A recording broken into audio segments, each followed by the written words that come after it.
PayPal wasn't always super secure, right? There were issues for a while, so I'm sure other people have So we have to basically check with them to see if they have an alternative Yeah, group. Yeah. yeah, Heard a little bit about that, but I don't have anything specific. yeah.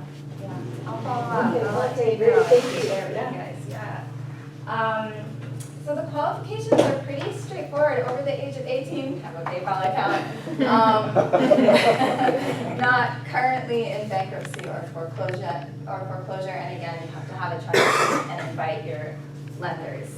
So, the next steps for this, we're trying to encourage folks to become trustees. It's such a big part of the program, and for borrowers to start fundraising, they need that trustee. Again, it can be individuals or organizations. Become a lender, you can support for just as little as $5. Spread the word. We'll be doing that and tell farmers, value-added producers about this opportunity for 0% interest loans. And we're also going to try to grow the fund, the matching fund, over time. That's amazing that it was you raise the money in 4 days, but the match will really help, move it forward as well. So those are the next steps. That's what we're going to be working on. And for more information, Kohala Center has a page up about the program, and KivaZip has a really great website. The application process is initiated online through KivaZip, but please feel free to direct folks to the Kohala Center. We're looking into becoming a trustee and encourage everyone to do the same. Are there any questions?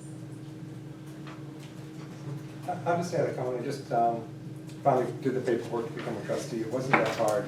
Once you become a trustee, they limit you to 3 borrowers, so they kind of have a little vetting process for the trustee too. You get 3 borrowers, they start paying back, then you be a trustee for more people. So we can really encourage groups of people, like get 3 friends together. It's okay for them both to be trustees and borrowers. They can all become trustees for each other and borrowers to initiate it.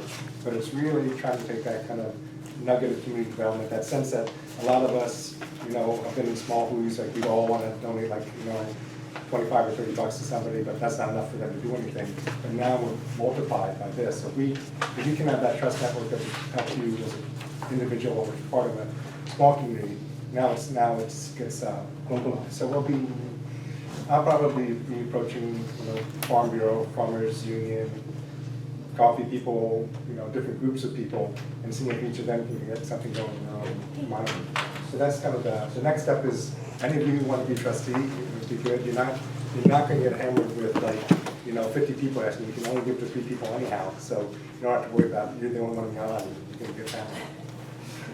Okay, I think that's it. Thanks a lot for the presentation, and thanks Dan and Glenn for helping this move along, and everyone here for giving the support that the mayor decided to go for it that quickly. Great, thank you so much. And there's flyers in the front. I'll leave the stack of business cards if anyone has any questions.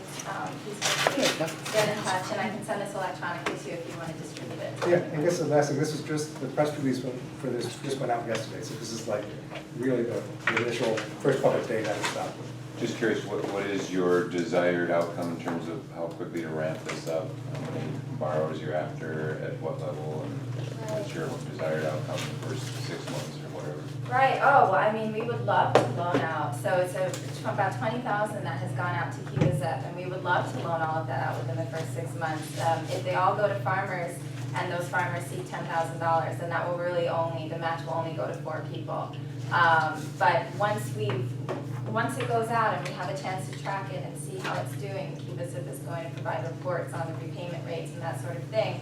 Then we want to go out and talk to donors and folks interested in supporting agriculture and see if we can get more money for the matching fund to keep accelerating and expanding the amount of capital that's out there. So we're going to be spreading the word. The Kohala Center has a microloan program right now. A direct lending program. We loan up to $15,000, and so we're also going to be sharing this opportunity with our borrowers that are in need of a greater chunk of funds to do what they need to do. Because 10 and 15,000 isn't always enough. We sometimes need more than that. And then just curious, what's your outreach strategy? Right. Well, we're going to start with our community clients that the Kohala Center works with. We've just issued a press release. We have a website up on our webpage. We're working on a newsletter right now to share with the Kohala Center community. We're also going to reach out to our partners at farm and agricultural organizations to inform them about the opportunities, send them the fact sheet, ask them to share with their clients, and look for opportunities to, show up at a meeting and give some people some information about the program. And Kiva Zip is considering sending out a representative to Hawaii Island to promote the program as well. So we're going to follow up on that and try to build momentum and get the word out, for sure. And, for folks that aren't so computer savvy, either we'll try or we'll try to find someone that can help them actually set up this online profile. Because that might be a barrier for some farmers and businesses that aren't on the computer all the time. I think the only thing I'd add to it is that, for me, when I went into the program, the first level of loan was 2,500. So I expect there won't be a lot of 10,000s that you can start with. You're going to have to start at 5,000, seems what they say. They also didn't make me get 15 people, but they wanted 4 or 5. They wanted me to get people that were like family or people that would be new people, and they were interested in getting new people, and that was the emphasis. So the emphasis might change now. They're even working outside this program. They're working on a no trustee system, and they're playing with that too, but that's on beta stage. So I think, I'm hoping we'll spread out to, the larger group of people to begin with, and then With smaller loan amounts. with smaller loan amounts. And then there's several organizations that are wanting to help agriculture that I think, we'll be able to approach independently, not through the commission, but just, there's several people that want to do that. Just, go ahead. I was curious whether, are you talking to the agriculture extension agents, cooperative extension service? Certainly they're close to the farmers. For sure, yeah, CTAR is definitely on our list of folks that we send program information to, for sure. So generally sent to CTAR, Agriculture Incubator Program on Oahu. We'll share with Farm Bureau as well, Farm Union as well. Yeah, we have a long list. They're not all Okay, right so the right commodity now. groups that are on the island, there's a variety of coalitions of different groups, some of whom are represented by folks around the table here. And please feel free, if anyone has ideas for who we should send this to shoot me an email and say, please get it out to this group in case there's someone that's not on our radar. That would be wonderful. Really appreciate that. Yeah, and if this match runs out, there's usually other matches that are going on too. So just because this fund runs out per se, doesn't mean that people still can't use the Keep Zip program. Yeah. It's not like, like I didn't have any background in this when I did it. So it's really to kind of catalyze it, give a way for people who want to develop that type of community to do within their own small groups and then within larger groups. So. Is there a way to link it onto the website for the county? On the county Or website. I don't know, is that What do you guys a way you think? can make that happen? On the ag side, yeah, we can. That'd be great since we're county's funding startup. Yeah. It'd be great to make a link there too. Thank you. Okay. Oh, Jeff. Just a suggestion. I think one of the things that the Hawaii Food Producers Fund is really the brand, in my view, of this thing. I mean, it isn't a Kiva Zip, it isn't a Kohala Center, it's the Hawaii Food Producers Fund. And as we talk about it, I think if you use that terminology, then you go to Kiva Zip, then you go to Kohala Center, then you go to Kiva Zip. But I think that's the brand that you can build off of and attract more matching funds to other organizations interested in doing what the county took the initiative to start. So just as this group talks about it, I'd encourage you to use that terminology and brand it yourselves so that we can build that fund and build it from a variety of sources. That's fully support that. Good Yeah, point. it's great. Okay, but thank you again. Thank you so much. No problem. Thanks to the county and thank you, Tane, for this awesome idea. Okay, so the next part of the agenda is Commissioner Industry updates. I'd like to try and keep it brief because we want to get to more other parts of the agenda. But we can just go around the table, see if anyone has something from the particular industry that's not already on the agenda that they want to update. We're going to get to storm damage at the end, and the coconut beetle is going to come in too. So I kind of wanted to get to that part of the meeting too. So should we start with Lori? We can just go around the table, see if anyone has any updates. I don't know what to say about that. I'm a computer challenge. Oh, okay. Okay, wait, I'm gonna run to my office and get the jump drive. Or does he want to put it in the coffee season? Or can I just read from here? I don't know, I'll go get it and it'll be easy. It'll be easy. So we'll come back. All right. Come back to it. All right, come back to me. Today we have kind of a Farmers and Rancher United. It's kind of a somewhat of an informal group calling a meeting at Shipment office at 3 o'clock. And what we hope is there'll be federal, state, and county there to talk to people, mainly farmers and ranchers who got damaged in this hurricane.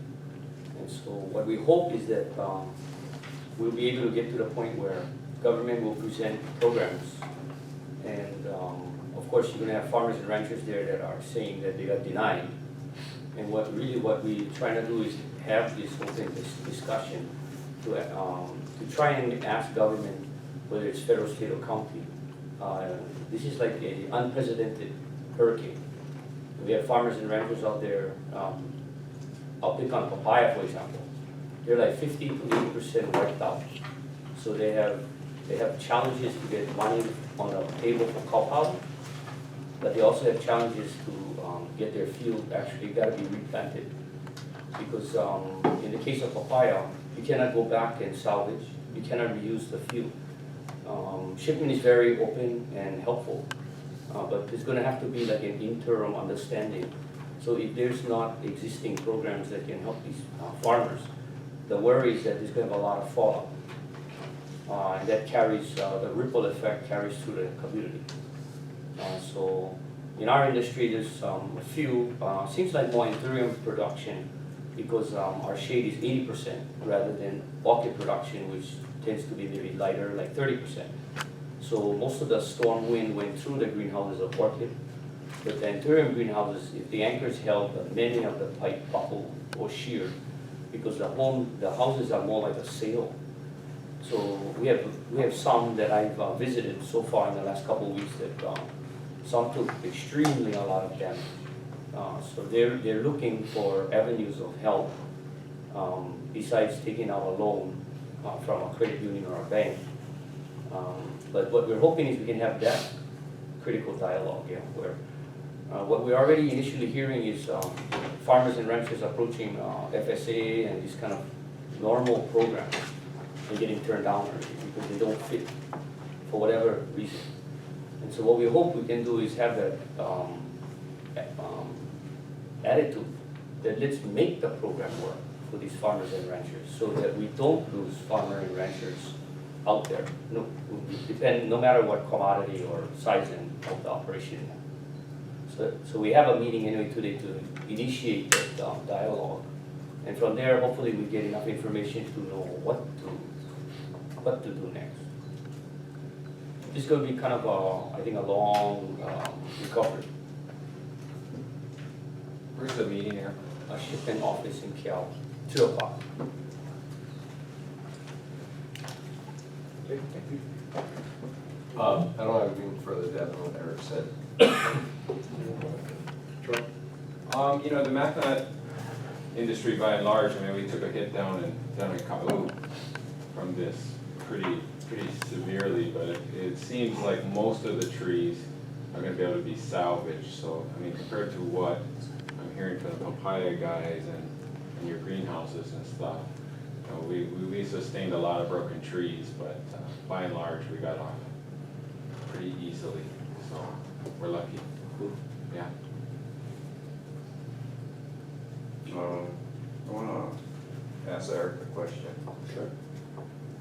What did FSA, Federal Services Agency, decline to do? I don't know the specifics. Today when I go to the meeting, I'll find out. Okay. I just was told that somebody in casual conversation on Facebook was saying that they got denied already. So they want to come to the meeting and find out. Okay, there's 3 federal agencies, and each one has a specific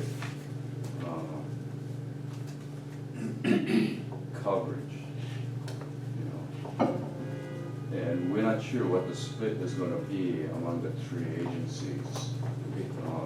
Laurie Farrell was supposed to figure that out, and we're supposed to provide them with all the detailed information. But from FAST side, Christian Foster, who's the director of Office of Trade Program. Yes. So he's just below Secretary Bilson. He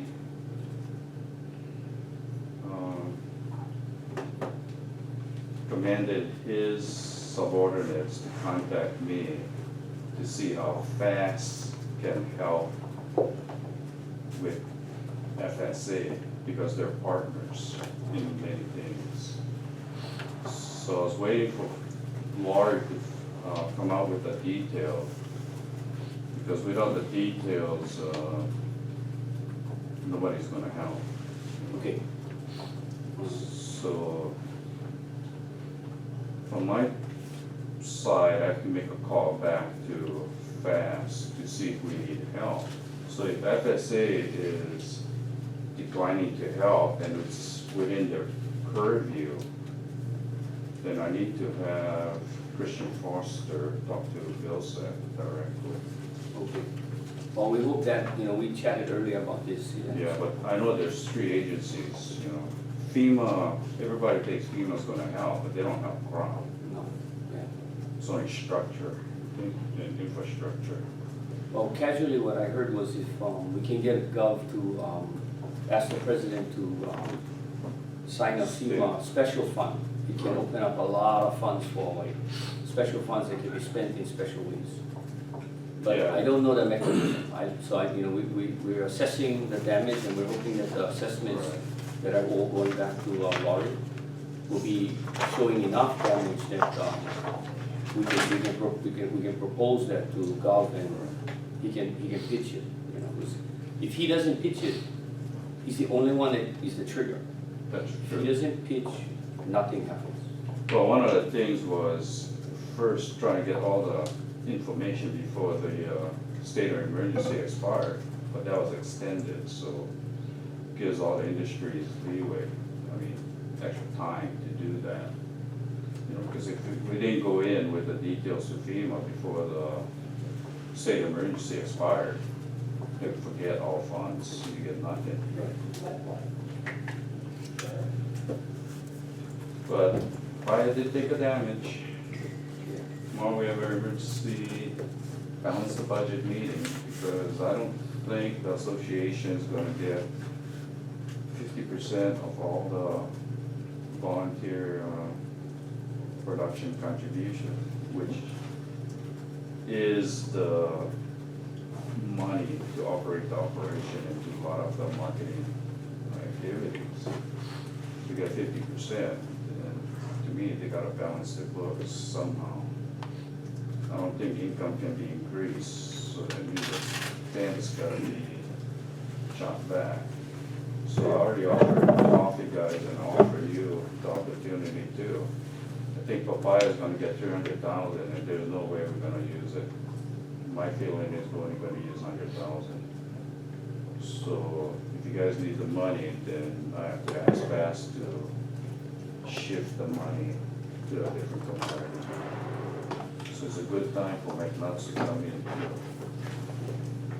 because he makes me get money next year. So you're gonna show today? What's that? You were gonna show today at 3? Yeah, I'll try, but I gotta take my wife to the airport. She has a 4 o'clock flight. Well, you're gonna be there at 3, right? Chop her off and come. Sorry, not to be so So the assertive. car's moving? That's all I have. Thank you. Comments on industry updates? Forestry, impacts from Iselle perhaps. Not too much damage. Forestry is pretty resilient to natural catastrophe, fire, or hurricanes. You can always salvage the crop, unlike fruits or other crops that have a very finite time frame in which to be valuable. There was some damage up in Hamakua, took down some power lines. If we had a processing component to our industry, perhaps we could have salvaged all those LPZ that went down and turned them into power like Kauai's trying to do. But we couldn't contribute to the cleanup very well. And, but fortunately, the plantations didn't suffer much damage. Kona coffee industry started relatively early. It looked like crop's going to be short. It's going to be fast. Prices up. Labor's increasing. And since the windows in Kona are so short for harvesting, we don't know whether we'll be able to harvest all the crop in time. Because some of the workers that we have may come from California. They may not come because the window's so short.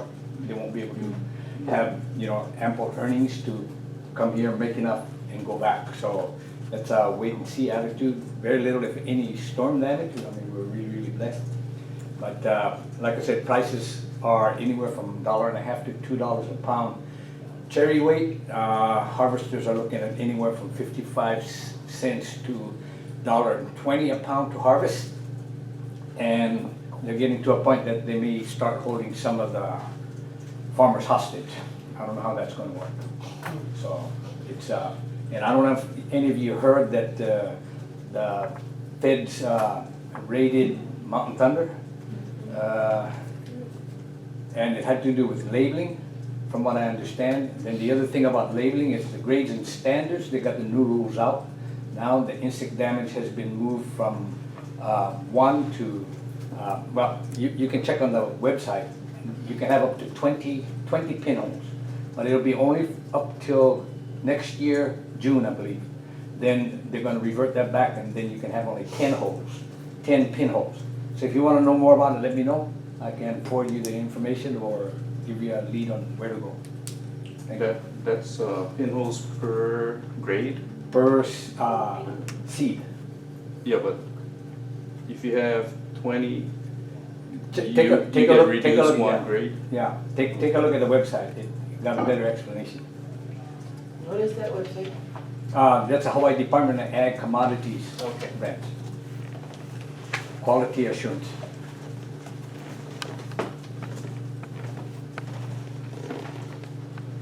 I don't have any in this year. Okay, thanks for that. That's actually good. Oh, that's right, we got yours back, we got the PowerPoint, sorry. Yeah. Thanks. Let me put it on. Now. Okay.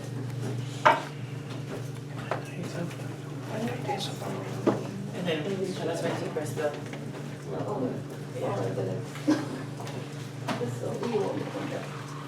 This one is talking about, supposed to be my report for the last season, not this coming one. So the yield for the last season was lower than normal. Trees looking very healthy and robust for the 2014 to 15 crop. 178 acres new farm lease had opened up by Olson Trust for production, mostly coffee. The Mola farm where we are right now is still up for sale by Kennedy Wilson, no resolution at present. Funds have helped maintain CBD infestation average and is approximately 12 to 14%. Production report in Coal District, acres planted is 728. Approximate numbers of farmers leased or owned 94. Cherry production is 2,730,000 pounds, about 33,750 pounds per acre.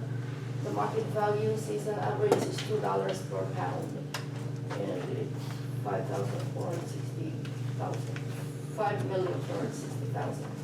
The parchment production is 546,000 pounds, and the market value average $11 per pound is $6 million. Buyer estimates who drinks cold coffee. Approximately 70% of cocoa is sold as green coffee. The biggest buyer is mainland U.S. roasting companies like Starbucks, followed by Hawaiian roasting companies. The biggest consumers mainland U.S., Hawaii, and Japan. Inside the CBB battle, Coal District overall approximate 14% infestation. The Hawaii County grant has been helpful. The CBB survey was 20% prior to versus spray in the leased land areas, and now it's 10%. Farmers are more vigilant about sanitation, spraying, and surveying their farms. The SHAC CBB Task Force grant available to coal farmers is starting in July 2014. And that's Coal Coffee Festival. We had our 6th annual event in May 10th. Over 3,000 visitors in 2014, highest total to date. Second year of full week of events was successful. Festival ended with no loss or gain in 2014. Festival plans to renew push for sponsorships for 2015 event to boost overall profit back to previous levels. Thank you. Hello. The shack grant is gonna be open continuously through the end of next season. Okay. So Suzanne Schreiner has already signed up to be part-time for the next 6 months, then she's going back full-time again. So I know Kau is a different season than Kona. So the Bavaria is gonna be available right through. Okay, okay. Lori, how the fields look at Clouds Rest? Luckily Clouds Rest have no damage. Really? Yeah, the pear tree area, they have some, a lot of trees are leaning, but not broken. And because they're so loaded with cherries, that's why some of the cherries are on the ground. But it's like in your area, you know, Yeah, we got beat up pretty good. yeah. I think the pear tree and the Wood Valley area, they're the ones beat up, but a little higher up where we are, we didn't have any damage. Lauren, the 178 acres that Olson Trust made available for coffee, is that around that production, that processing plant? Yeah, So, mostly around that, right? Yeah. Yep. so irrigation is included in that? It is. The farmers have to pay for the water, but the irrigation lines are in, they just have to put their individual lines into their field.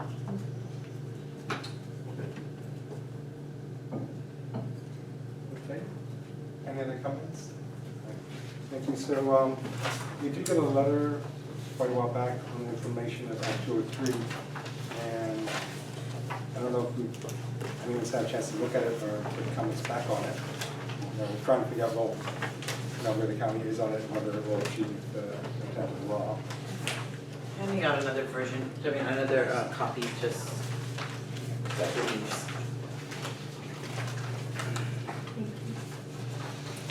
I haven't had a chance to make a strong response to it. Okay, thanks.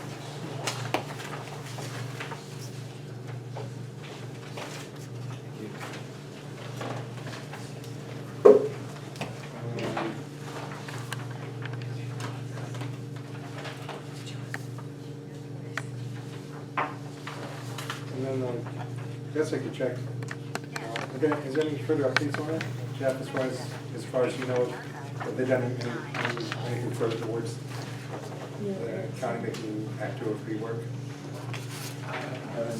So this is the latest, this is up to date then? That's I don't know anything more beyond that. okay, you want to check? So, basically what I suggested, there's no comments right now, is that I'll put it on the agenda for next meeting. We have a chance to kind of digest it a little bit, double check and see if they've updated. And then as a group, try and work towards making it work. We should be able to be as good as now. So, look at that. Any other comments on that for right now? Okay. Excuse me, Chair, did anyone respond to him at all? As far as I know, no. Okay, So I was kind of waiting to get their response as a group, I think. right. I could respond saying thank you for that, we're circulated with the commission, and we'll get back to you after we've had some chance I think to, some kind of a just something to response acknowledge would that be. it was received. Okay, I can do that. I can just do that as. Okay, the next point on our agenda is the long-awaited legislative update. Now we know it's actually. Yeah, right. inside of that. Everyone knows what's happened since. No guessing now. And I think as the meetings were canceled, Dot still sent out the reports, so you saw what the bills were that were pending for the governor's action, and then which ones actually did, which ones he signed, and there was only one that he let go to become law without his signature, and that's the one about financial disclosures for people serving on state boards and commissions, which had an immediate impact where people were diving out, escaping from the Board of Land and Natural Resources, from the Board of Agriculture, from the Land Use Commission, you name it. People from most of the commissions left.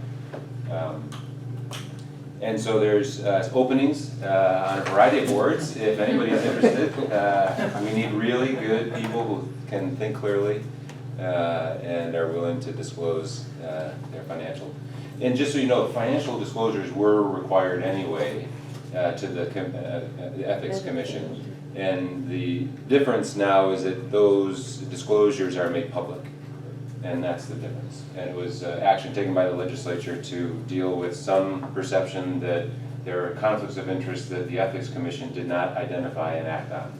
I personally think that that was poor legislation, but that's my humble opinion. It's really going to get, it's going to be a hindrance to getting good people to serve on the boards and commissions. And we rely on volunteer people from the community to do that, and it's just going to make it harder. So anyway, that's what's happened there. Question, Dave, do you think that law is going to stand for very long if that continues, if they have difficulty getting people to I think serve? that there's going to be good people who will be appointed. It'll just be different people than you would have had available to appoint. I think there'll still be good people who will apply and be appointed. So you've just cut off a large subset of our population of very talented people who have great public spirit, community spirit, who just won't serve.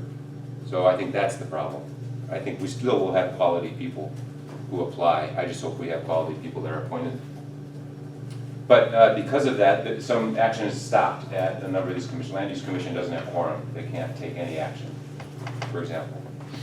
On the Board of Land and Natural Resources, Chris Ewan has been appointed to the commission, or to the land board again. You'll remember Chris, planning director here, former member of the land board. He's back on the land board now.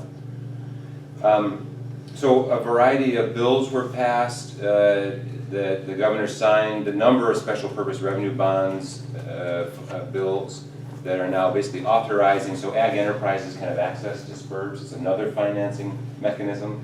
Special purpose revenue bonds, if you're interested in that, I could tell you more about it another time. But basically it does open up for ag enterprises, which is a broader definition than before. Dams and reservoirs are also qualified for special purpose revenue bond financing, and these are private lands. So that is another financing mechanism for repair, maintenance, and decommissioning of dams and reservoirs, which is a big issue. If anyone has land that's got plantation era reservoirs, you've got a liability that's just never ending. Millions just to decommission it if you're not planning to use it, even though there's no water in it. Excuse me. Special purpose revenue bonds for seawater air conditioning, very interesting project. There's one proposed for this island, Kohala Airport, and it's authorized, the other one's in Waikiki. BioTorque, private company that's also working with PBARC to take papaya waste and make it into fuel and bio-based materials. They got special purpose revenue bond financing as well. Good group. Invasive Species Council appropriation, you know about the importance of that. Macadamia felted coccyid, the CBB, they did get some funding, not enough, but it's a start. You know, at least there was some recognition that it was a critical issue. Slowly dawning on Oahu-centric legislature that it was an important issue, but eventually we got there. Environmental court, new law, really, it'll be interesting to watch this develop, and exactly which environmental cases get sent to the environmental court. So it's a separate court set aside just for environmental issues.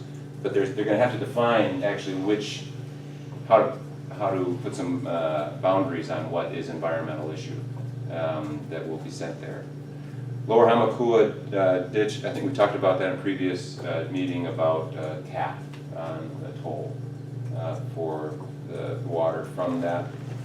PUC, and a lot of these I had briefed on before, so you don't have to try to get everything on it, but the PUC, there's a law passed that now requires PUC to move forthwith to maximize renewable energy, but at an affordable cost. I mean, that's the important thing.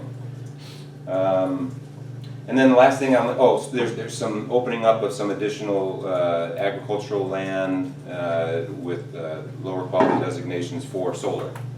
PV systems, like solar farms. So that's been broadened. And the last thing I'll mention is the supplementary proclamation by the governor regarding the emergency because of the damage from hurricane came out yesterday, and Doc's passing it out now.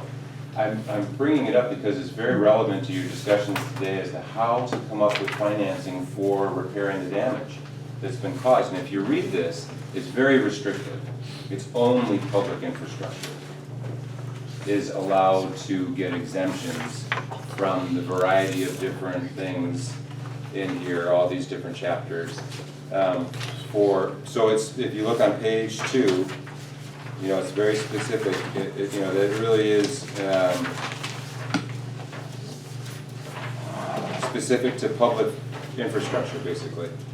So I don't think this is necessarily going to help the private sector access public funds, so they're looking to the feds. And I think they're looking to broaden existing or create new access to new funding at the federal level. But the state proclamation focuses on public infrastructure. And so if the county is looking at damages to facilities from the storm, you know, this would be available to them to use to facilitate repair, maintenance, reconstruction. So take a look at this. This, like I said, just came out, I think just yesterday. Yeah, August 14th. So I'll leave it at that. I think there's some really critical discussion going on right now as to how the government is going to step forward at the county, state, and federal level to assist in the disaster recovery. Huge impacts on agriculture. I think, as could be shown by the decision about how to move forward on the Puna election, there is a lack of awareness on Oahu of the severity of the storm. And I think that insensitivity is something we have to overcome in order for us to really have a honest recognition of the damages and the need for assistance to recover. Thank you. Thank you. Any comments for Dave? Actually, Dave, question, Sure. Chair. The dam mitigation, where is that one now? You know that the proposed rules? Yeah. I don't know. That's a good question. Now, this law that I was referring to is really only just for special purpose revenue bond financing for repair and maintenance of existing dams and reservoirs. I don't know what the status is of the rules. I have to go look. Chair, that's something that probably, if we're talking about agriculture and going forward, I might suggest that this commission look into. I know people at school have gone through a bunch of things, looking at this stuff. And we met, again, in kind of a hui on Oahu several years ago with the cattlemen and larger land controllers to address that. And tens of hours of meeting and we got nowhere. And so I don't know where that is, but that's something I don't think we should take our eye off. Their suggestion was that we take down our storage so we're not regulated in the face of the drought. Make it smaller? Yeah. And exactly what Commissioner Dave just said concerning the, they don't recognize the problems outside of Oahu, and so I think we need to be sensitive to that. So I might suggest we explore that a little further and see where that is and see if there's something we may come along with. So what would basically put Put it on the agenda. Put that on the agenda, keep yeah. that going on the agenda. Yeah, and look Okay. into it further. I'd be happy to work on that one. Okay, be glad to, that will happen. And then, if I could make one other comment. Sure. Eric, you were talking about the meeting today. Remember when we were trying to deal with the earthquake back in 2006? We were trying to figure out how to do damage repair. Contacted FEMA. FEMA said it was agriculture, so went to USDA. USDA said, no, this is business, so Small Business Association. They said, no, it's disaster, you gotta go to FEMA. So I got the actual circle, and I caution you. That's the frustration already happening here. Yes, I've been down that road. USDA, I think, is how we eventually got it all worked out. I can't remember exactly how that worked out, but I got the circle.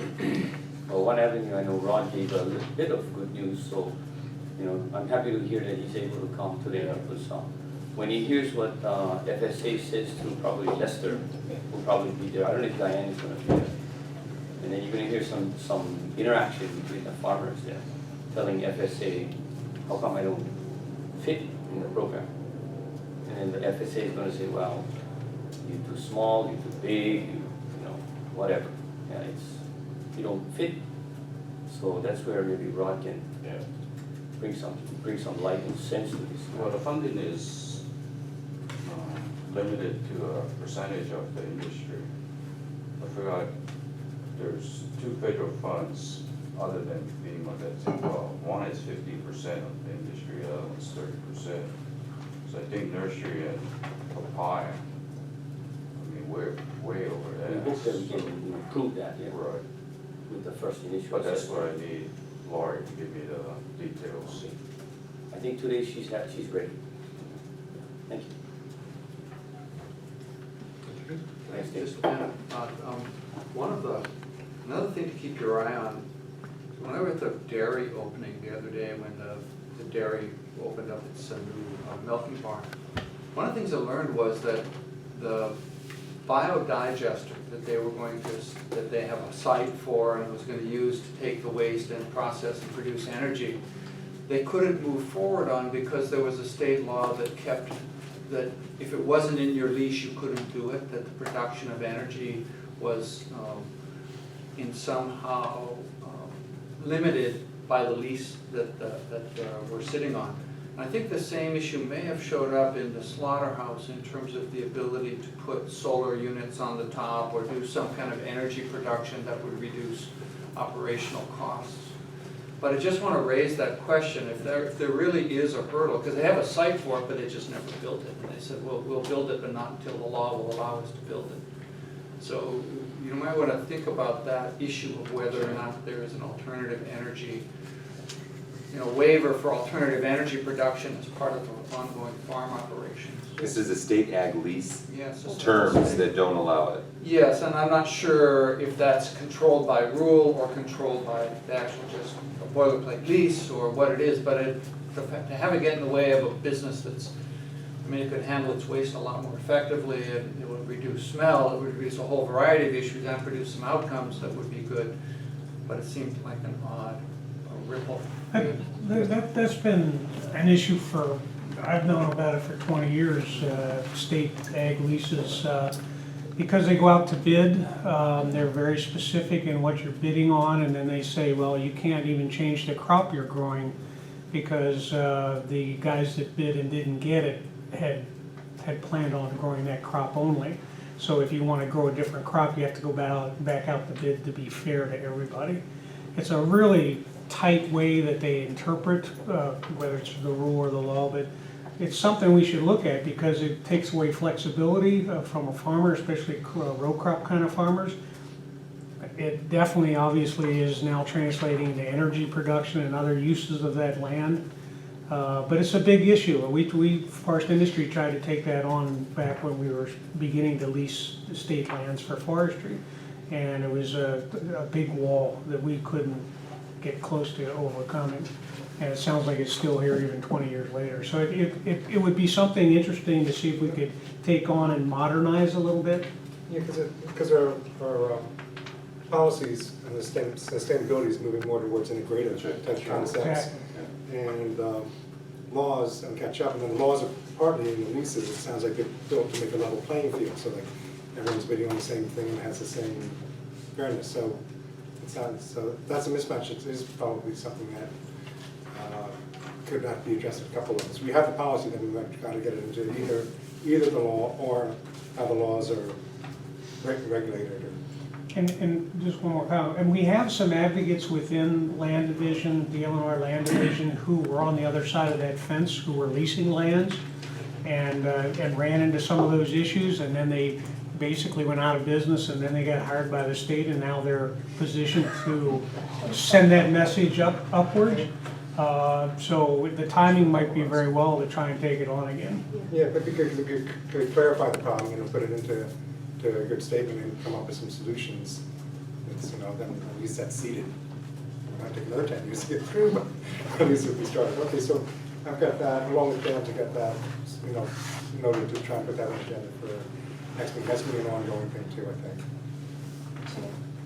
But on that note, about affecting change on state agency policy on leases, I mean, it sounds like either through our legislative subcommittee, or if the county has its own, I know in the past, the mayor's office has had a lobbyist, I think that's the word, on bills that the county would like to see at the state legislature that would help the county of Hawaii, but I don't know how our discussion at this level could affect that change unless we have somebody pushing in and working either from the county or as an individual on your own through your representative, lobbying them now through the end of the calendar year to get ready for the January legislative session. But I think like usually September, October, November is a very good time to meet with representatives and educate them on the issues so that they can either have a bill drafted with the LRB, I don't know, or somebody can champion it. But how much change we can affect by just talking about it, we may need to actually think, does a committee want to take it to somebody who could? No, it has to, I mean, if it's stuff that's gonna be in legislation, then we have to do that basically the next 2 meetings, have because something. the window is small. Yeah, that goes into, you know, at least some level of proposal status, and this is the change in this particular statute or this particular lease, and figure out what level that is. And we also are operating from the county. So our process would be to recommend it to the mayor, I guess, and see Right. where he takes it from there. If we recommend to the mayor, and then possibly, I guess for us, we are the mayor's advisory committee, so that's as far as we go as a group. As a Yeah. group, but we have something as a group that's got good language in it, that's something that we can spread out as individuals. Okay. If I could, just to wrap it up, so on the legislative front, Marissa explained it perfectly. We are now launching into the period where legislators are coming up with new ideas while they're campaigning, bless you. So they're coming up with ideas, they're talking about them, and so it's a very good time for all of you as individuals to talk to your senators and representatives, because they're out campaigning and You can actually see them. you can see them, that's right, they're here in the community. Making promises. So, that's right, so educate them, they need it desperately.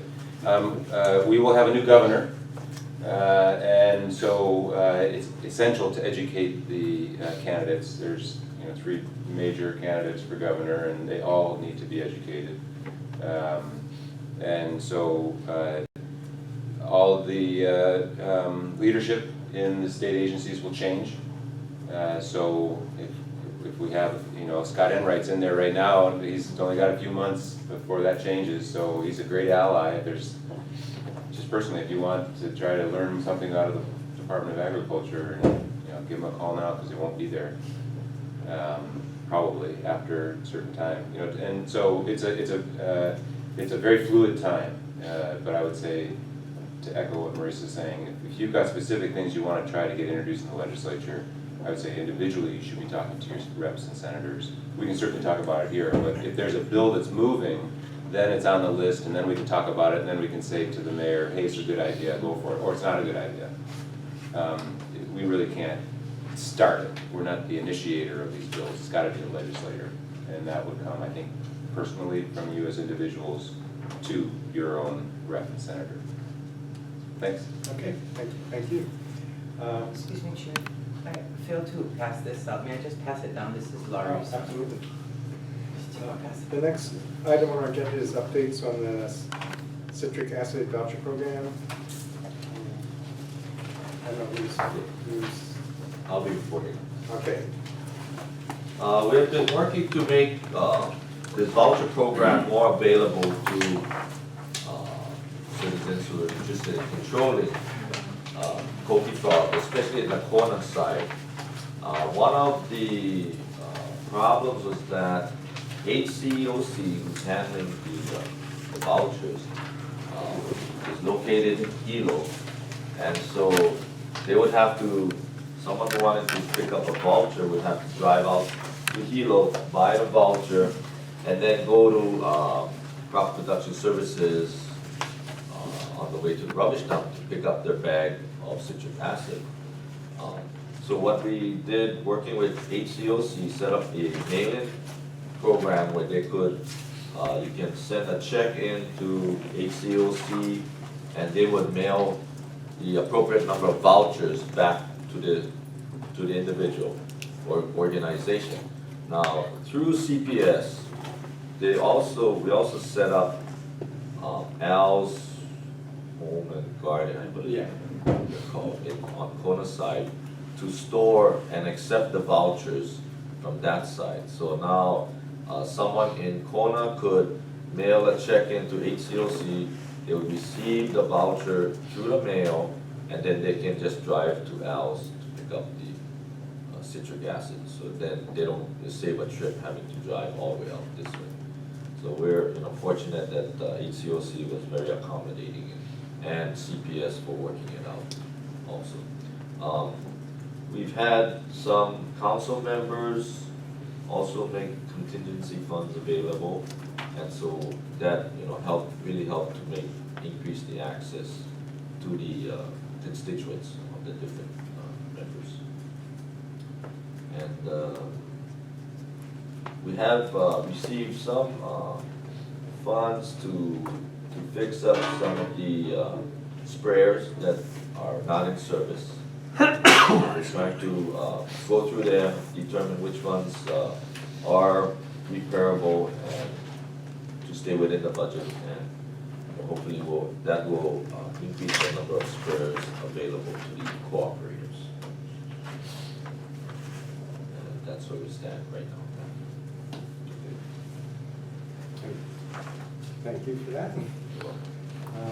We have another update on Little Fire Ants. Okay, regarding Little Fire Ant, according to Heather Forrester, who is the outreach extension person working with Dr. Cass, she has some public service announcements that are close to being ready to go. That'll be broadcast on Oceanic, and they're being targeted. They are it'll be island-wide, but it'll be adjusted for the west side of Hawaii and also for the east side. I haven't had a chance to view them yet, but I just got an email from her saying that it's close to being ready to go. Also, we had printed some handouts or flyers that we wanted to include in the water bill. Jeff had been working on that before I came on board, working with the Department of Water Supply to send it out in billing. We had some issues regarding the machinery to stuff the envelopes. Well, first of all, to fold the envelopes, fold the handouts properly so that it could fit in the envelopes, and then also they had problems with it being perhaps a little too slick on the pickup. And finally, we came to a standstill because they're not sure if they want to run like 43,000 of these additional flyers through their machinery to be in the envelope. So we're trying to, I have to go back and work it out with them to see if we can get past that. Otherwise, another suggestion was to see if we could perhaps work with someone like Helco to see if we can get it into their envelope, mail outs, to get this out to the public. Can I ask, is the printer is not a county-owned printer, it's contracted service? No, we can print this through our service center. That's not a problem. It's the running it through the machinery to fold it and stuff it into the water bill envelopes. That is the issue. And that's county-owned machine? That's county-owned also at the water supply department. Oh. Do you have a sense of the extent of the fire ant infestation on the island? At this time, according to Dr. Cass, from what I've heard, the east side of Hawaii basically is I'm gonna say. Inundated? Yeah, beyond eradication. We're at a point of perhaps controlling within your business or nursery or residence, that it's going to be similar to termites. It's around, and you take care. You can take care of it, but we won't be able to eradicate it. The west side, there's still possibility, and so that's why we're trying to get this out to them to increase the awareness, and hopefully we can keep it from spreading. Are there habitat limitations, elevation, rainfall, soils, anything like that to the spreader? Well, apparently, they would prefer a more humid kind of environment, which is why the east side of Hawaii is just inundated. I believe they still can live within a nursery on the west side because of the water that's being applied to the potted plants or to the grounds. So there's still that opportunity for them to flourish on the west side, despite it being a drier climate. Let's just check there. That was a pretty big issue, for stopping shipment of plants. It's a little fire ant, yeah. Yeah, so that's, and now the hurricane's probably spread them out even further. Possible. Just if there are any comments on that. Little fire ant, our industry is very serious about the spread, so, we're, since the Department of Ag recently did surveys on shipments statewide inbound to Honolulu, they tracked tropical fruit and they tracked cut flowers. So the cut flower industry, cut foliage industry, tropical fruit industry got hit first. And they ran about a 6-week cycle or survey, all inbound into Honolulu from statewide, so all other neighbor islands. And so they have statistics right now. What results from it, if it's coming to any? Yeah, they got a lot of rejections out of Hilo, tropical fruit and cut flowers. Like on Raritan, mango, that Yeah. type of thing? That type of fruit. Yeah. So now I think what's going to happen is education going to kick in. So most of the growers that were probably being caught, it was probably because they were not using a clean system or chemicals in the state. So now I would imagine everybody in the tropical fruit and cut flower industry shipping within the state is using chemicals now. It's very difficult to control the fire ant without using a safety device like a clear pesticide tip, because of the hitchhiking problem. In East Hawaii, there's so much fire ant that we're a consolidation site, for example.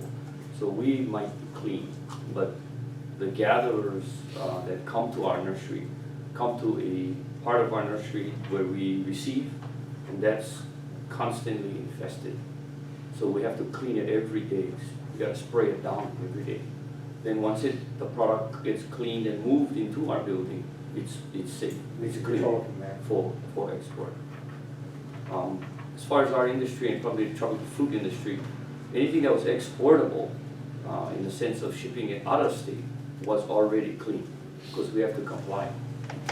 But so what the survey basically showed was that shipments within the state was not being cleaned well. I mean. But it indicates too that the techniques that we have for shipping out of state need to be applied To the inside of the state. Inside the state. Yeah, but it was not required, with the survey, and so I'm assuming that the surveys will continue. The department will probably continue to do other commodities, to continue to survey not only little fire ant, but the big concern right now is coconut rhinoceros beetle that is being on Oahu found, and they're trying to eradicate, but it could be exported to the neighbor islands where a lot of our palm, this type of, whether it's nursery or heart of palm or what have you, right, coconut production, our neighbor islands are actually not being protected from the reverse. Right, so they say, okay, we'll keep the fire ants here and you keep it. Yeah, so I personally wrote letters to PQ, state PQ, and I asked them, would we be included in risk assessments and strategic plan. We were told yes by department chair, but when it came down to their assessments and strategic plan, we were not included. This platform team Yeah. did not include us even after they were told that they had to. We had one meeting that I personally was involved with. We were told, the industry was told, we would be included. And they ran a risk assessment and a strategic plan and did not include industry.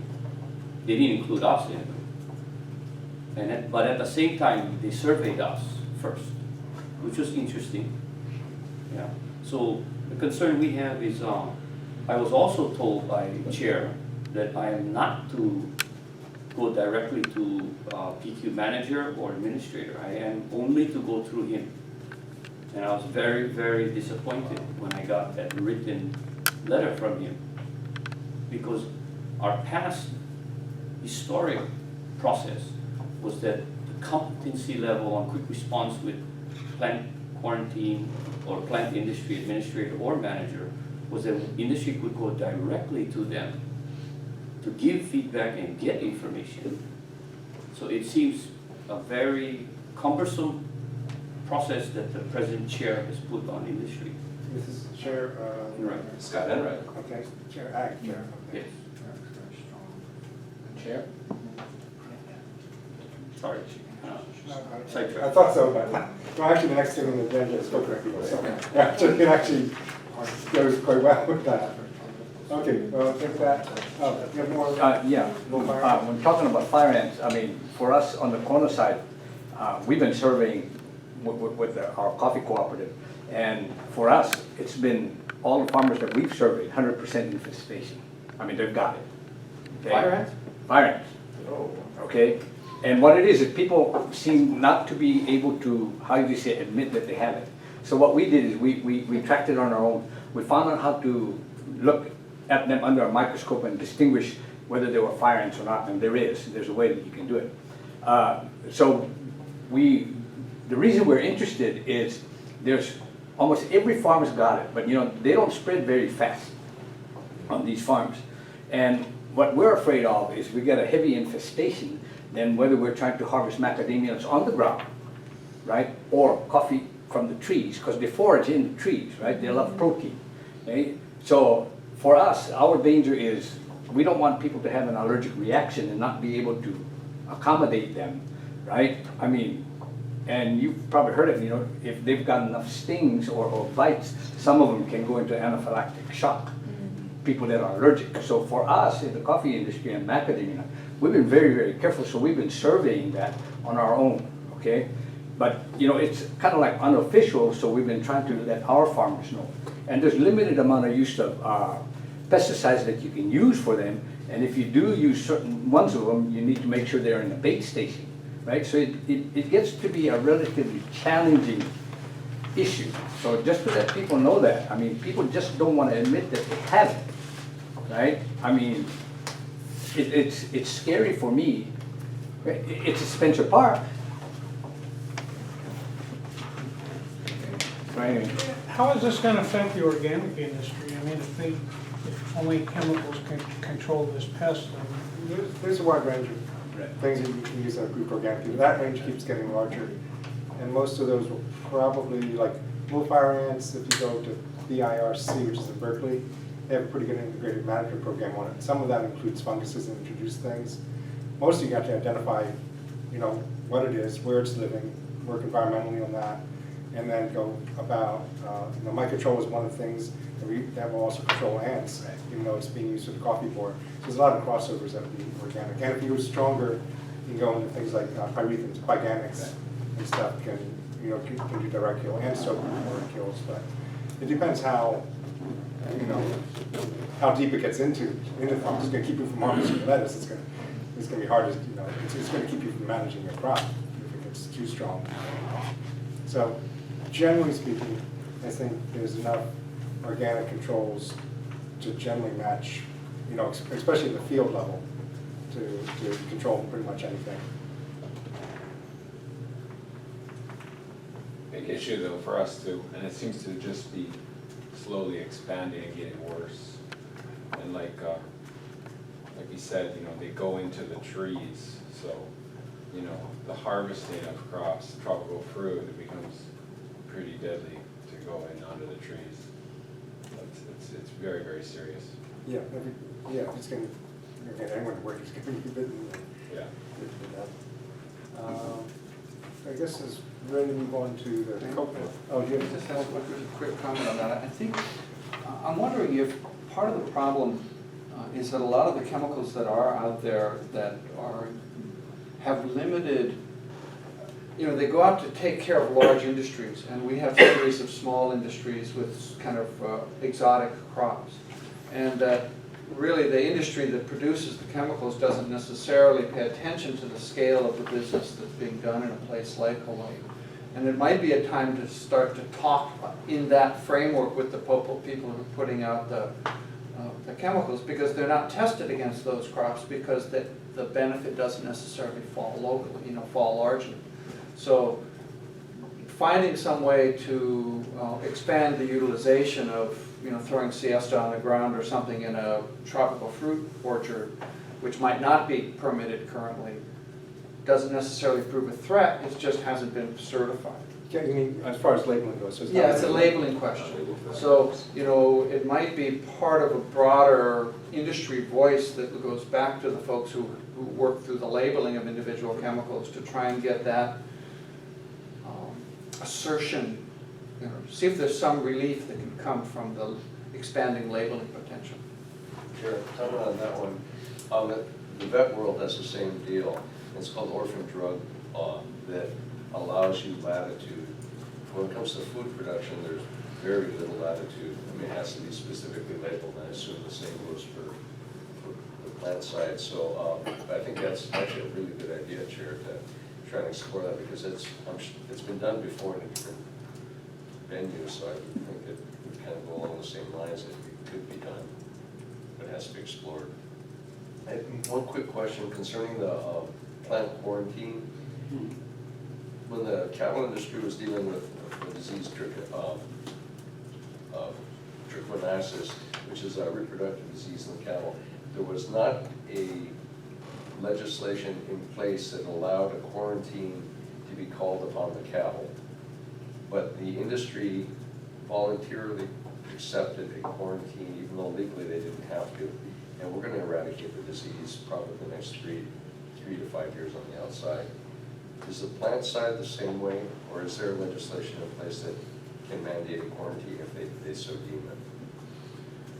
For the cattle, it was species and disease specific as far as what they could call it. Right.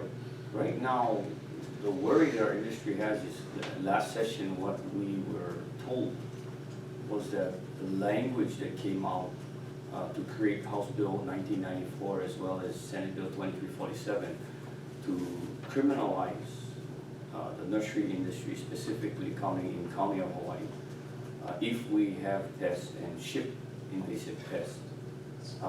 And it made us liable to civil penalties of up to $200,000. And the worry we have is, so we self-quarantined ourselves already. Yeah? I mean, the communication we have with our industry is we're telling our industry, if we do not self-police and use chemicals and have like almost, because they're not even allowing us a 1% failure rate. They want 100% clean. So that was kind of also an unreasonable, because when you follow the USDA APHIS PPQ, the loose interpretation is they allow us about a 1% mistake factor. So if you export to California and you ship 100 pieces and one piece every 100, you do get a rejection. They're not gonna penalize you. They're not gonna quarantine your nursery and shut you down. Well, the language in the bills that came out last session was they could actually shut you down. So it was that language, and I've been told that if the course had continued for this session, or will continue, the language will surface again. I expect it'll come back. Yeah, and so we see it as such a disheartening way of writing law, I mean, we're not being allowed to be part of the strategic plan or the assessment of risk. So we're self-policing ourselves, but we're being criminalized, which is, the danger is that they're not only criminalizing our sector, but it could expand to all sectors from all neighbor islands as a wild-centric focus or, legislatively. It's like passing a law against homelessness. It doesn't solve the problem. I think that you have to be more inclusive, to solve this problem. It requires a lot of education. And our industry is ready and willing, but there's a little bit of a disconnect right now. So quarantine, I would say, there's a voluntary quarantine right now on us. And we're basically using USDA APHIS PPQ, the system we use to export to California and abroad. And that should solve the problem quickly in the state of Hawaii. Okay. One last thing on the fire. On fires, okay, let's take a fires. We have the beetle next. Just letting you know that we have been exploring possible, ways that we can help the public increase access to, I guess maybe the chemicals to control little fire. Some ideas that came out was similar to the voucher program that we have for the citric acid. However, the concern is that we're now dealing with a federally regulated chemicals versus a food grade ingredient. And so we cannot, the concern is that there might be overall more situations of abuse, and they could be, fined for that.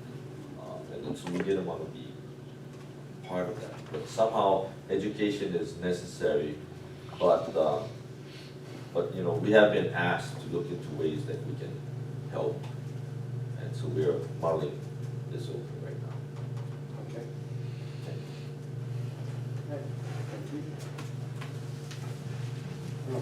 Now we're ready for next.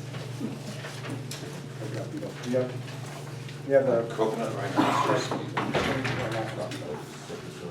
let me pass out. Okay.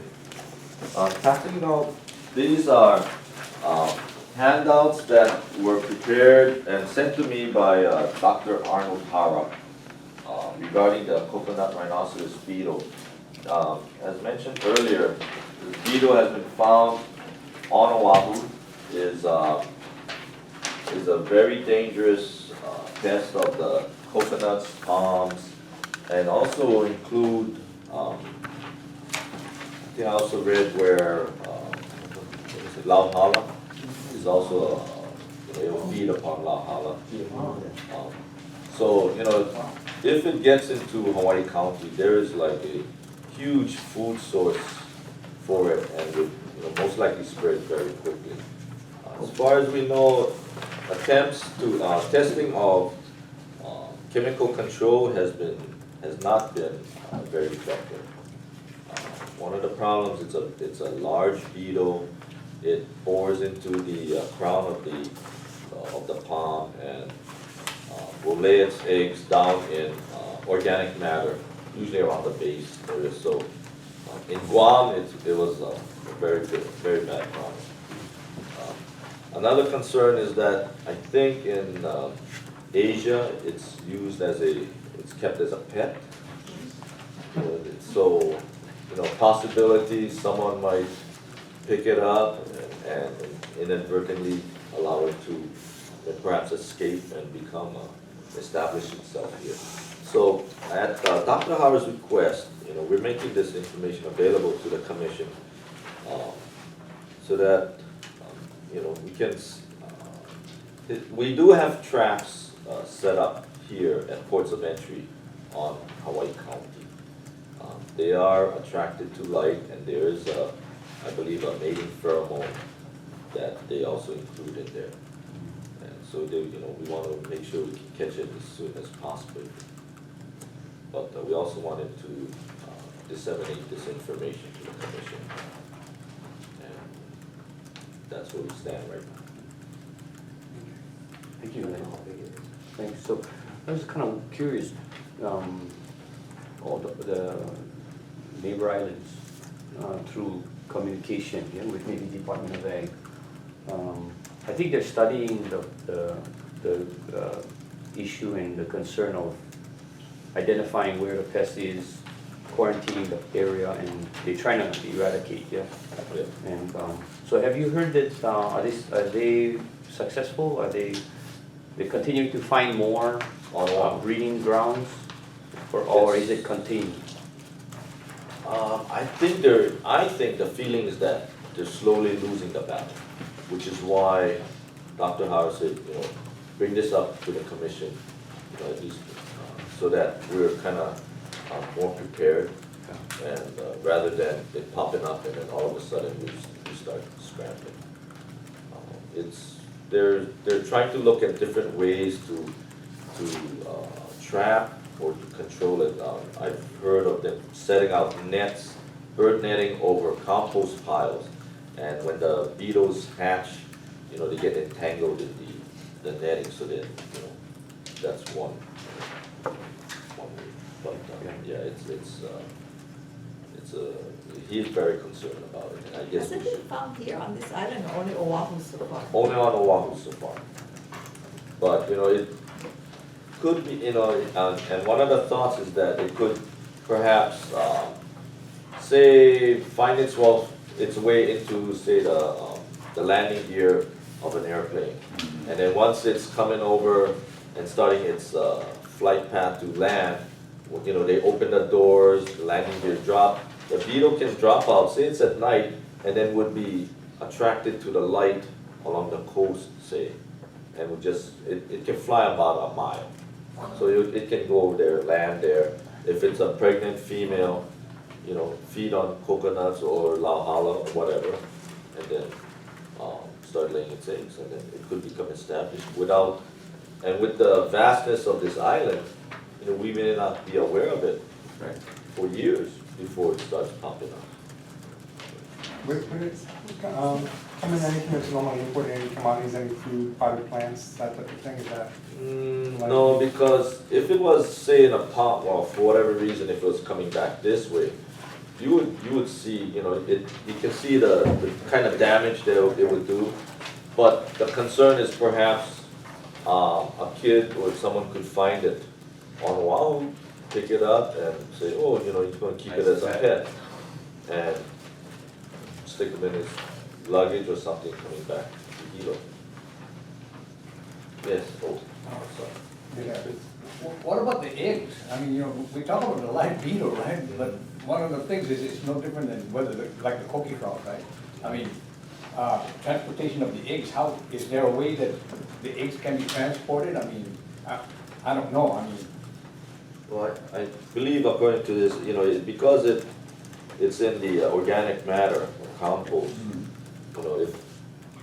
if they were to ship, I guess, compost this way, Right. there's a possibility.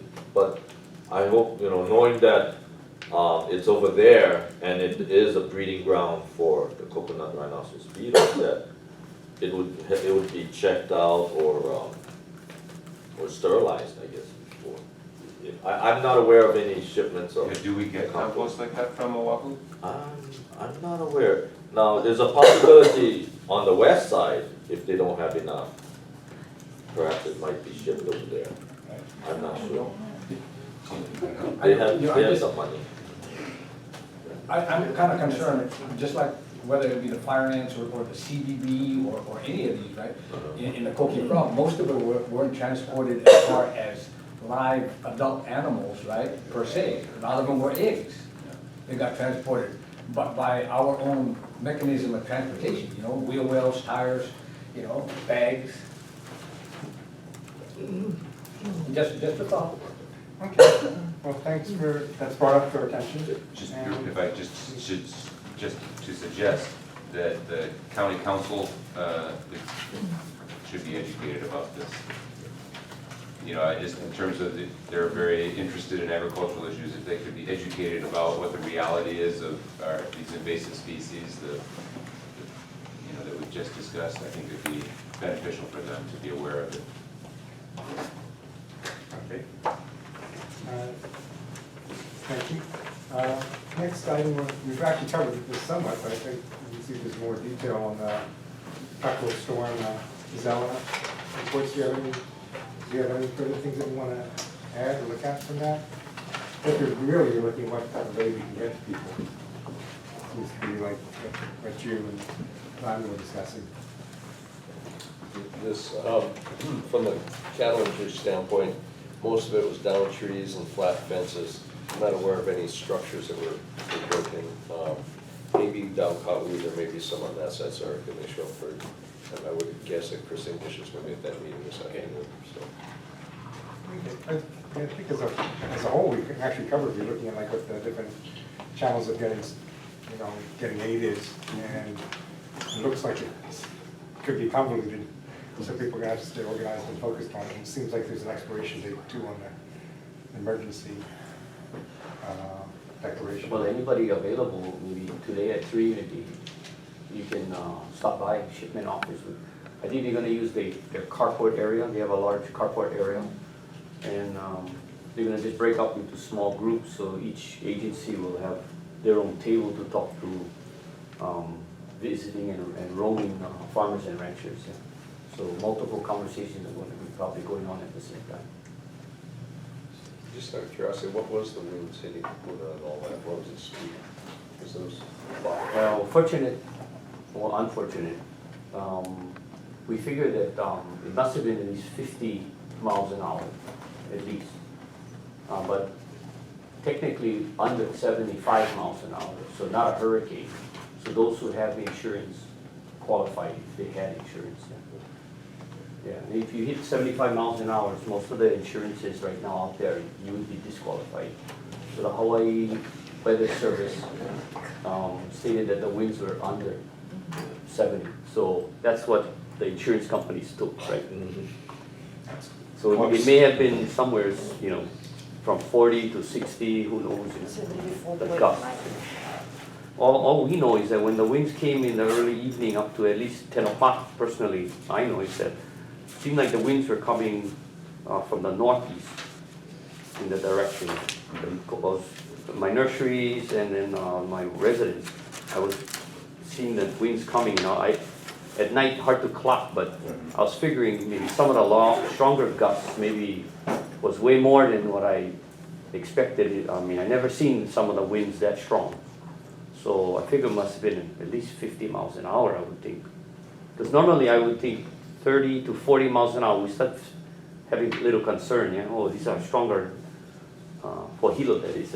You guys more used to the wind, right? 40 mile an hour winds in our area is like, hey, it's kind of strong winds. Yeah. So we must have been up to 50 or more. Yeah. But the winds, when the storm hit the southern coast of this island and broke up, it seemed that the storm that was supposed to go left and got stuck. Yeah.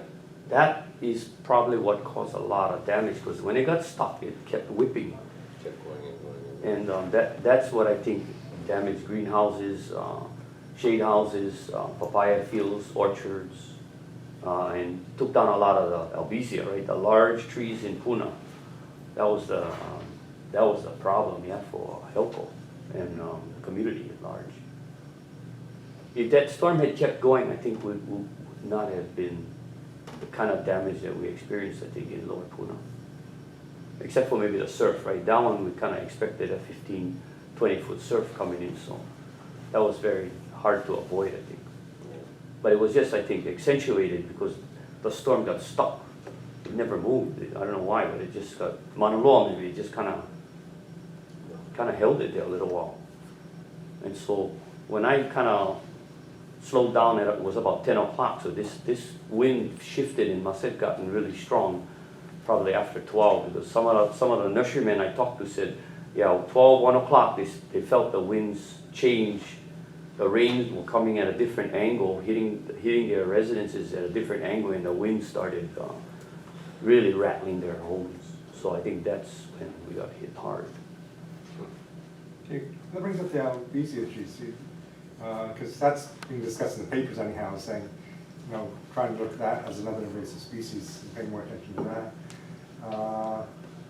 Well, Senator Ruderman had an albizia kind of working group going last year, so I guess, I don't know where he's at on picking the pace up on that, but he had called together a bunch of folks and agency people.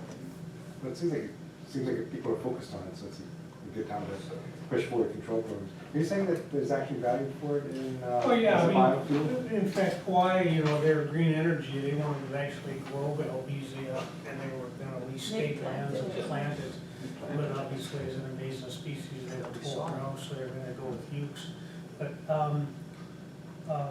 there is an albizia task force, Flint Hughes at the Institute of Pacific Islands Forestry is doing research on it along with the invasive species group. We, DHHL, has been involved with the Pihonua Makai community. We've created a protocol where communities can actually go out. I think it's like $1.20 a tree. You can kill these trees. They'll teach you how to girdle them and take a hypodermic needle and insert the proper amount of chemicals. Now, this can only be used in places where it takes a tree several years to fall apart, but basically they die from the top down, and then they just crumble to nothing. If you want to see them, you can go up to Pihonua and that community up there. You'll see a bunch of dead trees sticking up in the air. So you can't do it in an occupied area because they keep falling down. But in unoccupied areas is a very safe way to bring these trees down slowly and inexpensively. And I think they're going to pursue that because Dr. James Larry, the weed specialist out of Maui with UH, he helped develop that protocol. I talked to him this week, and he's working. They're going to get a little task force together.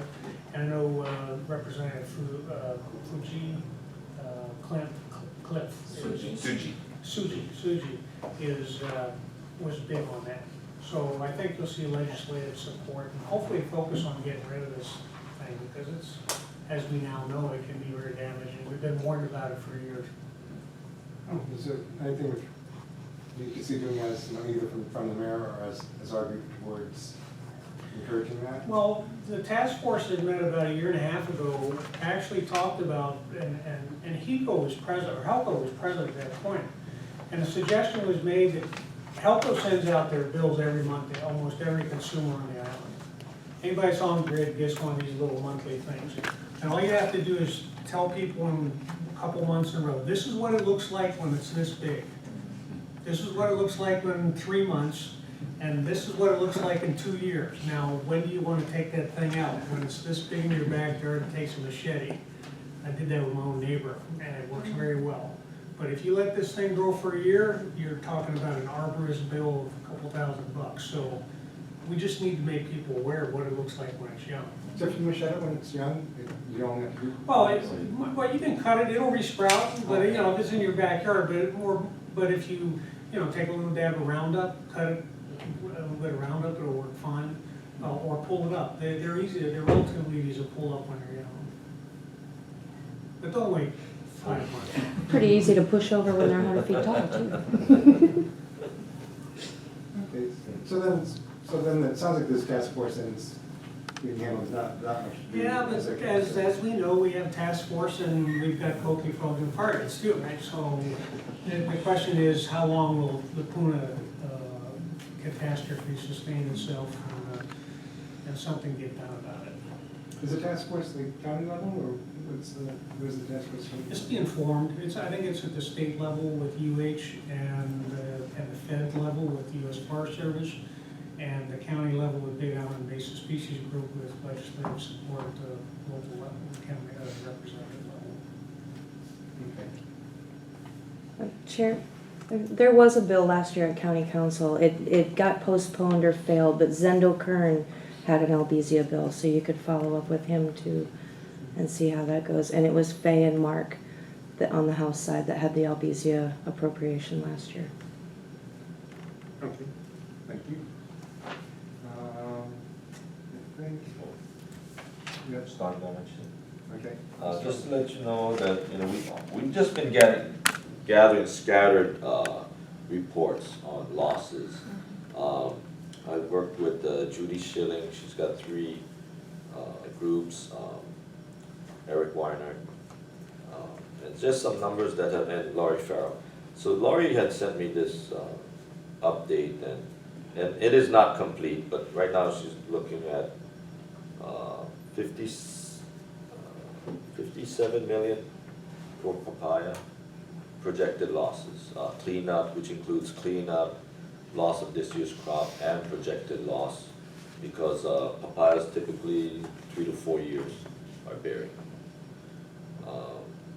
Floral industry, perhaps $10 million, which is incomplete, because I think there was only, the last time I got a report from Judy, she said like there was only 25% of the members had reported. And of course, you know, this is all estimates too. And there was this other category, maybe $1 million. So, but you know, in about 2 weeks, we expect to have more detailed numbers. I know Eric, working at Cal Lavo, we're dealing with immigrant producers on the papaya side, and but fortunately, Cal Lavo, they know the ages of all the fields, and so all the producers have to do is count how many trees are down or, you know, cannot be salvaged, and they can calculate already. They know the age of the field. They know basically the yield, and so they can come up with those numbers pretty good and help out those guys. Is there a specific like threshold number that gets you different amounts of aid, I guess? Or That I'm not aware of, and might be brought up at today's meeting. okay. Chair, if I could ask, when you get those updated numbers, and you said 2 weeks or so, if you could just circulate it to the commission members for our information. Okay. That'd be great. Thanks. Yeah. And then, you know, there's been a lot of support for the producers. I understand, like Kamehameha Schools made a road, opened up a road, I believe, to that, so that, because some of the private roads are still blocked by the trees till they're cleared. You know, there was a certain time period when the road would be open so that the growers could get to the fields through this alternate route.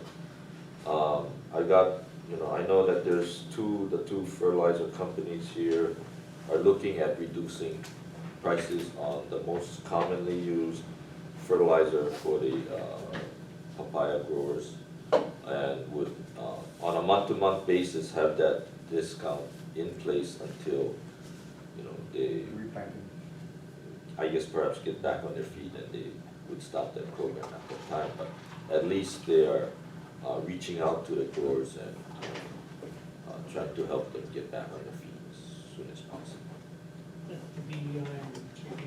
That'd be a BI and CPS. I saw an email from, because I had talked to Lucas Parrish at BI yesterday, and he did send an email. I didn't have a chance to look at the numbers, but I believe it was fertilizer, potting media was another one, and they're looking also at some fungicides that are commonly used. Now, I was talking to the extension service yesterday and mentioned that, you know, with all the fruit that may be left on the ground, if they, when they abandon the field, possibility of a huge increase in fruit flies. Perhaps you should approach the companies and ask them what about, say, perhaps like GF120, if that's used in the control of their fruit fly, making that also a part of the program. So still, I'm waiting for word from CPS as to, you know, if they have been if they have reached an agreement with their distributors as far as offering a discount to producers. Okay. Anything else on the storm?